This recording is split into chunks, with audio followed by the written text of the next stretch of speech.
Hujambo na karibu sana katika idhaa ya kujifunza Kiswahili. Mimi ni mwalimu wako wa Kiswahili mtandaoni, Yunia.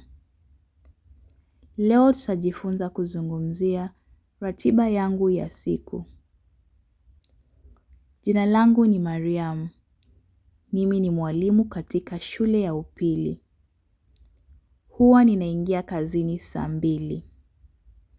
Kwa kawaida huwa ninaamka saa 1 asubuhi. Naenda bafuni, nasugua meno, kisha naosha uso.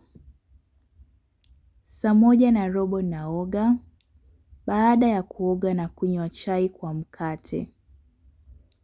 Saa 1:30 naosha vyombo na kufagia nyumba.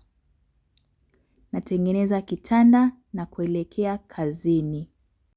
Shuleni nitafunza hadi saa 7 kisha nitaenda kula chakula cha mchana. Inapofika saa 8 ninarudi darasani kufunza hadi saa 10 kisha wanafunzi wataenda mapumziko. Kengele ya saa 11 kinapokiriza ninarudi nyumbani. Ninapumzika kitandani kwa dakika chache kisha nipike chajio. Baada ya kupika na kula chakula cha jioni, ninatazama televisheni hadi saa 3 kamili. Usiku, kisha naenda kulala.